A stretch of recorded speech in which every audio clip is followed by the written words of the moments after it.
Hello साथियों, मूल विधि 2 minute series में आज अगला सेशन।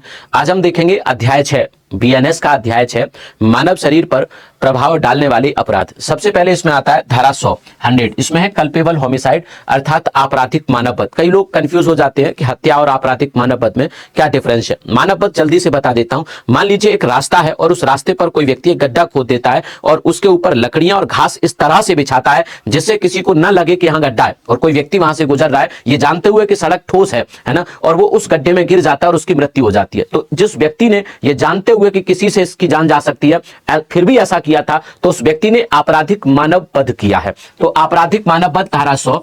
हत्या को परिभाषित किया गया है धारा 101 में। हत्या क्या होता है? हत्या है कि जानबूझकर कोई ऐसा कृत्य करना या किसी व्यक्ति की मृत्यु कारित करने के आशय से कोई ऐसा कृत्य करना जिससे किसी की मृत्यु हो जाए, उसे हत्या कहते हैं। ठीक है, तो जानबूझकर कोई ऐसा काम करना जिससे किसी की मृत्यु हो जाती है उसे हत्या कहते हैं। जैसे कोई व्यक्ति किसी पर गोली चला दे, जानते हुए कि गोली से इसकी जान जा सकती है तो उसने हत्या की है। तो हत्या 101 में। याद रखना, कई बार सवाल पूछा जाता है हत्या के लिए दंड कहां पे है, तो धारा 101 में हत्या के लिए दंड नहीं है, हत्या के लिए दंड है धारा 103 में। तो 101 में हत्या को परिभाषित किया गया है, 103 में हत्या के लिए दंड है। यहां पे अधिकतम दंड मृत्यु या आजीवन कारावास हो सकता है। धारा 104 है आजीवन सिद्ध दोष व्यक्ति द्वारा हत्या की जाती है। कोई व्यक्ति है जैसे पहले से आजीवन कारावास है और वह व्यक्ति किसी की हत्या कर देता है तब उसको क्या दंड मिलेगा यहां पे, तो वह व्यक्ति मृत्युदंड तो यहां भी है तो इसको भी मृत्युदंड हो सकता है, या इसको जब आजीवन कारावास होगा दोबारा से तो ये आजीवन कारावास इसका शेष जीवन का होगा। मतलब अब बचा हुआ जीवन वो बाहर नहीं आएगा। पहले आ सकता था क्योंकि आजीवन सिद्ध दोष आमतौर पे 20 साल बाद खत्म हो जाएगा, लेकिन शेष जीवन का हो गया तो अब बाहर नहीं आएगा।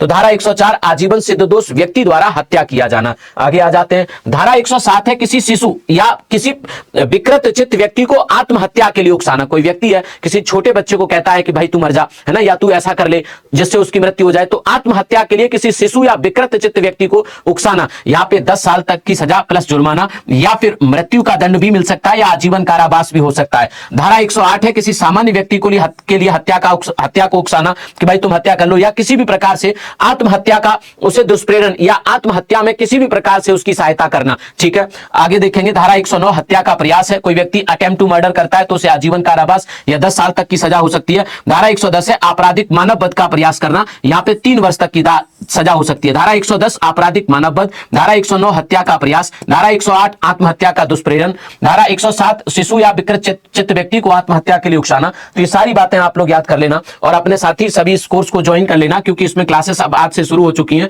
ये NS10 कोड लगाओगे तो ये और सस्ता हो जाएगा, 629 रुपए का आपको ये प्राप्त होगा। Thank you.